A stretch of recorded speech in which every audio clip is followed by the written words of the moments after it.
ከማይረሱ የእግር ኳስ ፍልሚያዎች መካከል አንዱን ክላሲክ የሆነውን በዘመናዊ እግር ኳስ የተመለከትነው ባለፈ ሳምንት ነበር። ኢንተር ሚላን ከባርሴሎና 3-3 በሆነ ያቻ ውጤት የተጠናቀቀው ጨዋታ እንደምታውቁት ለመጨረሻ ጊዜ ሁለቱ ቡድኖች ሲገናኙ 2022 ላይ በተመሳሳይ 3-3 በሆነ ውጤት ነበር የተጠናቀቀው።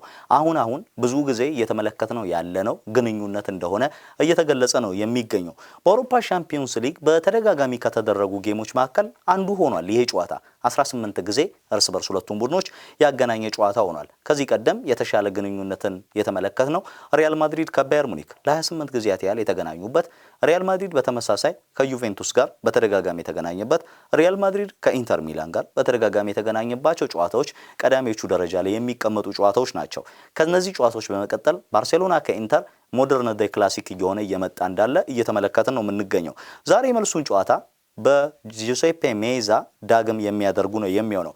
የባርሴሎና ታሪክ በጁሴፔ ሜዛ እንዲሁም በጣሊያን ምድር በመልካም ጎኑ የሚነሳ እንዳልሆነ ይታወቃል። ለመጨረሻ ጊዜ ካደረጓቸው 25 የሚደርሱ ጨዋታዎች ማሸነፍ የቻሉት 5ቱን ብቻ ነው።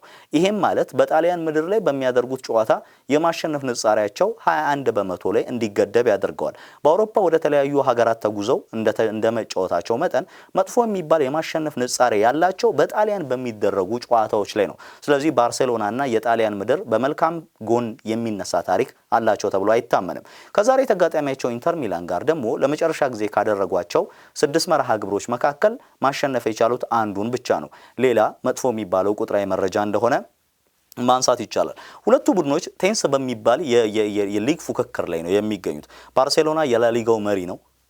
ከሪያል ማድሪድ ጋር የ4 ነጥቦች ልዩነት ላይ ነው የሚገኘው። በቀጣይ ሳምንት በኤል ክላሲኮ የዋንጫውን መዳረሻ ለመወሰን ጨዋታቸውን ያደርጋሉ። የሃንስ ፍሊክ እና የካርሎ አንቸሎቲ የአመቱ የመጨረሻ ፍልሚያ ነው የሚሆነው። በዚህ አመት በ3 አጋጣሚዎች ተገናኝተው 3ቱንም አጋጣሚዎች ባርሴሎና ማሸነፉ የሚዘነጋ አይደለም።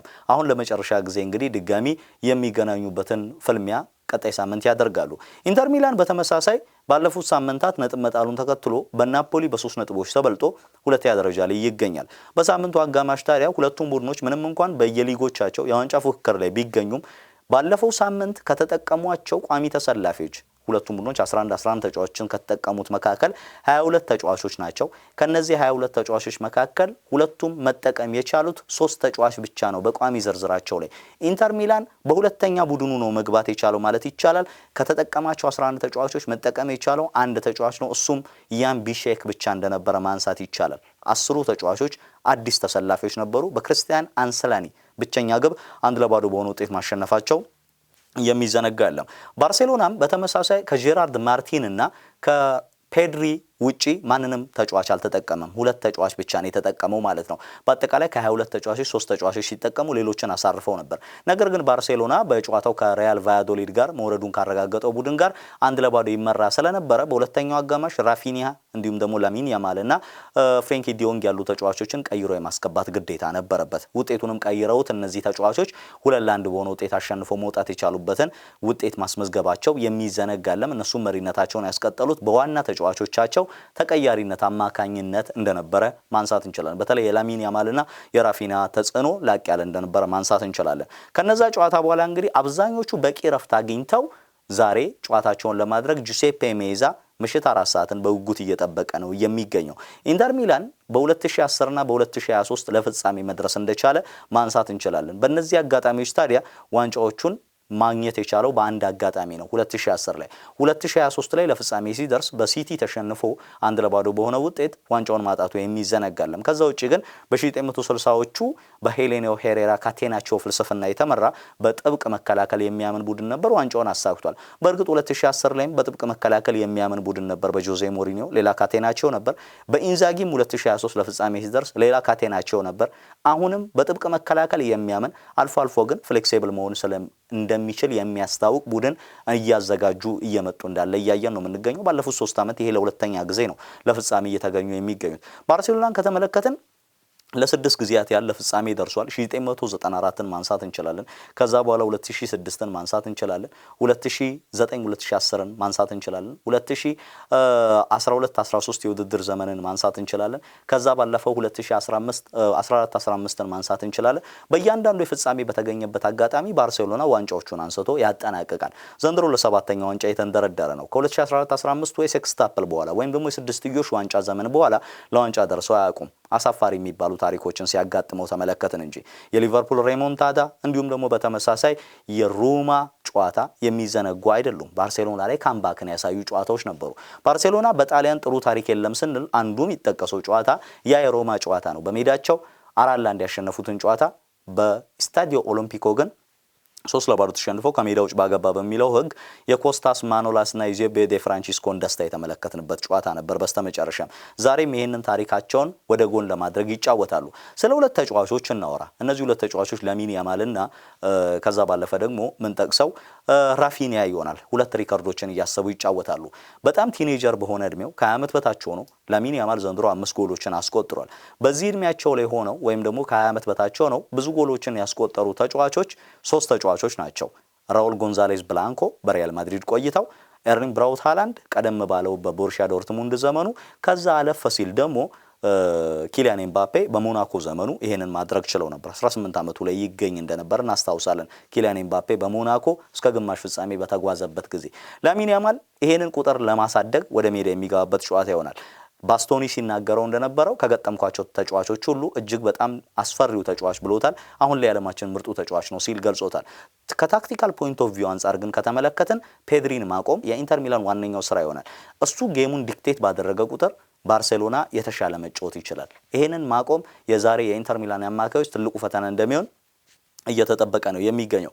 ሌላኛው ራፊኒያ ነው። ራፊኒያ አሁን 20 ጎሎች ላይ ተሳትፏል። በዚህ የውድድር ዘመን በአውሮፓ ቻምፒየንስ ሊግ 12 ጎሎችን አስቆጥሯል። 8 ኳሶችን አመቻችቶ አቀብሏል።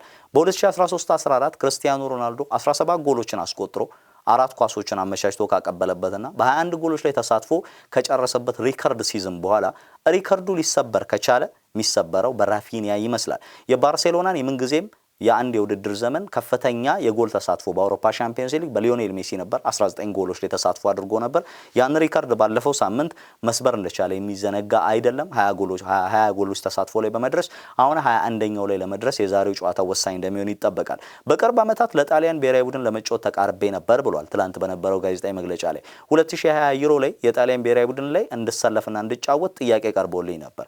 ጆርጊኒዮ ይደውልልኝ ነበር በተደጋጋሚ። የጣሊያን ስታፍ አባላት በተለይ ምክትል አሰልጣኝ ክፍሉ በተደጋጋሚ ይደውሉልኝ ነበር። ያቀረቡልኝ ፕሮጀክት አይን የሚይዝ ነበር። ጓግቼ ነበር።